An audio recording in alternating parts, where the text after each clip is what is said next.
Halo, selamat datang di YouTube channel Yohanes Prayoga. Oke, teman-teman, kali ini kita akan bahas tentang beberapa aspek penting yang terjadi di cryptocurrency pada hari ini. Apa saja itu? Tapi sebelumnya jangan lupa di-subscribe, like, dan di-share ke teman-teman yang lain.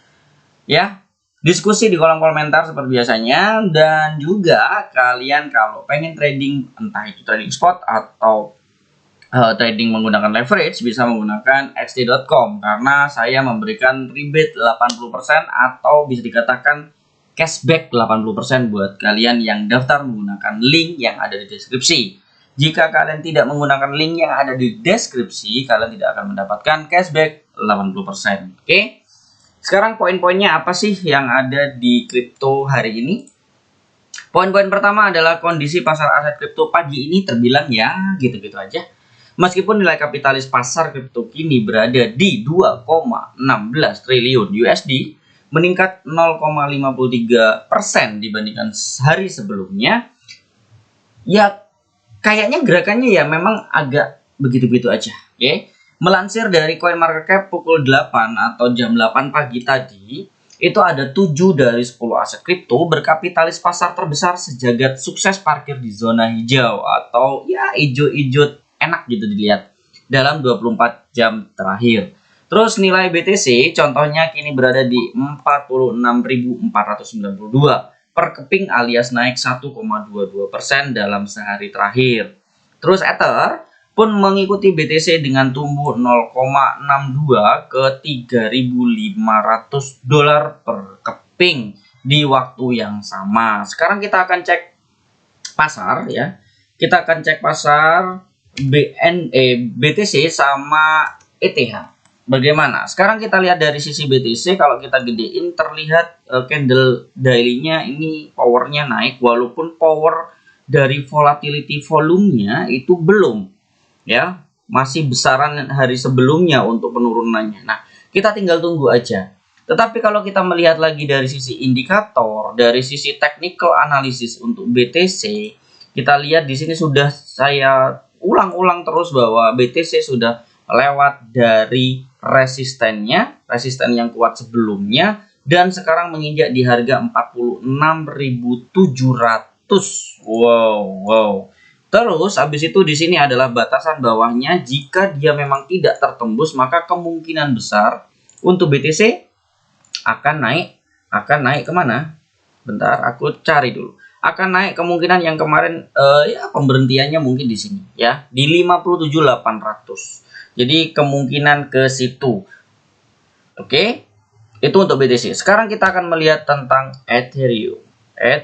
Kita cek Ethereum. Wow, hijau-hijau sekali ya. Kelihatan hijau banget. Dan untuk beberapa minggu yang lalu saya sudah menganalisakan tentang ETH kalau nggak salah. ETH waktu itu kita analisanya di mana ada triangle di sini, ya, triangle di sini, terus ada triangle kecil di sini. Habis itu ternyata dia tertembus di sini ya, tertembus di sini. Saya sudah mengatakan bukan berarti saya hebat, tapi saya mengatakan dari sisi patternnya sudah mengatakan bahwa akan naik. Pernah saya mengatakan itu beberapa minggu yang lalu. Nah, target berikutnya berarti akan kemana? Kemungkinan masih akan ke sini dulu, ya, kemungkinan akan ke sini dulu di harga 3.850 ya. Kemungkinan masih di sini ya. Setelah itu baru kemungkinan akan, kalau memang bisa tertembus atau memang kuat untuk menembus, itu akan pergi ke 4.000-an, bahkan bisa ke 4.500-an. Jadi kita tunggu aja dengan fundamental dan berita-berita selanjutnya. Oke, lanjut ke poin berikutnya. Kemudian terdapat pula nilai BNB yang tumbuh 0,54% dalam sehari terakhir, seolah tak mau ketinggalan. Nilai Terra atau Luna, Cardano, Polkadot juga masing-masing melaju 4,3%, 3,53%, dan 0,61%. 61% di waktu yang sama. Mungkin kalian bisa lihat dari sisi technical analisisnya, dari sisi BNB, Terra, ADA, dan Polkadot sendiri ya, nggak perlu aku jelasin lebih lanjut, karena intinya kalau BTC dan ETH itu naik, biasanya koin-koin yang altcoin yang di bawahnya itu biasanya nggak mau ketinggalan, biasanya juga ikut naik dan hampir mirip technical analisisnya. tembus-tembus trendline, tembus-tembus dari resisten kayak gitu biasanya ya. Secara umum, pelaku pasar sejatinya menanti momentum baru untuk mendorong nilai aset kripto lebih tinggi lagi. Nah, momentum sudah aku jelasin kemarin, di mana banyak instansi-instansi besar yang sudah mempercayakan keuangannya untuk membeli BTC, dan ketika sudah membeli, dipindahkan ke wallet pribadi. Itu menandakan bahwa kemungkinan besarnya mereka akan menyimpan dengan jangka panjang. Jangka panjang mengartikan juga bahwa dia percaya bahwa kenaikan BTC atau kripto yang berikutnya akan semakin besar. Ya, mungkin bisa meledak ke $100.000, bisa jadi. Tapi nggak tahu berapa bulan ke depan. Tapi yang pasti mereka sudah menyiapkan dan berani menyimpan aset mereka berupa BTC. Simpelnya seperti itu. Oke? Lanjut, poin berikutnya adalah aset kripto memang terlihat pulih beberapa hari terakhir. Namun mereka kini berjuang dalam menemukan momentum untuk breakout setelah berhasil melampaui titik tertinggi pada pekan lalu. Ujar analis pasar senior Oanda, Chris Erlam, seperti dikutip di CoinDesk. Sementara itu, dalam laporannya, KCP Capital mengatakan bahwa pasar kripto akan mengalami volatility di jangka pendek seiring kondisi makroekonomi yang masih menekan pasar kripto. Namun kami meramal bahwa harga aset kripto tetap akan mengarah ke titik lebih tinggi di paruh kedua tahun ini. Wah, itu adalah istimewanya cryptocurrency, di mana banyak keadaan-keadaan politik yang terjadi itu tidak menutup kemungkinan kripto akan tetap naik. Seperti contoh keadaan dari Ukraina dan Rusia seperti ini, konflik yang seperti ini, ternyata mereka lebih aman menyimpan uangnya di kripto. Jadi ya bisa dilogikakan kalian bagaimana keadaan kripto nantinya akan menjadi aset yang bisa mengamankan dana kalian yang lebih tinggi. Tapi tetap bukan berarti kalian tidak menggunakan manajemen. Kalian gunakan manajemen keuangan yang baik. Jangan menggunakan manajemen yang buruk. Bisa contoh kayak pinjem uang terus beli kripto, gak boleh ya. Gunain yang dana kosong, yang dana-dana bersih, intinya dana-dana yang kamu anggap dana tersebut sudah tidak terpakai dengan kewajiban gitu ya. Baru kalian bisa belikan atau simpan di kripto kayak gitu. Lanjut ke poin berikutnya. Kemudian pelaku pasar juga tampak susah percaya diri untuk masuk ke pasar kripto seiring kondisi geopolitik yang belum ajak. Sudah saya jelasin sebelumnya.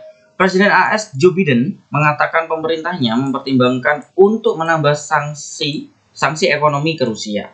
Ia menyebut pemerintah AS pikir-pikir melakukan kebijakan tersebut setelah citra satelit menunjukkan banyak korban sipil berjatuhan di kota Bucha, dekat ibu kota Ukraina, di apa ini bacanya? Aku nggak tahu nih bacanya gimana, agak sulit.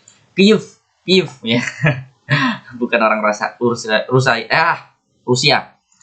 Kendati pasar kripto terbilang suam-suam kuku, setidaknya masih ada beberapa aset kripto ketiban durian runtuh pagi ini. Aset kripto tersebut adalah Celo yang tumbuh 29,75%, wow, dalam sehari terakhir, dan Mina yang terbang 16,04% di waktu yang sama. Nilai Celo melonjak setelah Celo ORG merilis ringkasan pencapaian kuartal 1. Menurut laporan tersebut, Celo ternyata berhasil mencetak 776.000 transaksi harian sekaligus memiliki 2,7 juta alamat aktif sepanjang triwulan lalu. Selain itu, Celo Foundation juga mengumumkan program insentif sebesar $20 juta untuk ditunjukkan bagi developer untuk mengembangkan on-ramp dan off-ramp di jaringan Celo. Sementara itu, nilai Mina loncat pasca jaringan Mina mengumumkan telah merekrut Kurt Hemker, ya udah gitu aja, sebagai Chief Operating Officer. Sorry ya, karena orang Jawa jadi ya kayak gitulah lidahnya, keplisut-plisut. COO Mina Foundation ya. Hemker sendiri bukanlah sosok abal-abal dalam dunia kripto. Sebelumnya ia merupakan penggawa proyek kripto besutan Facebook bernama Libra yang kemudian berganti baju menjadi Diem ya. Itu saja yang mungkin poin-poin penting untuk hari ini. Semoga kalian bisa menambah wawasan untuk mencoba untuk masuk ke kripto. Jadi tidak ada pandangan yang kosong, hanya ikut-ikut, enggak.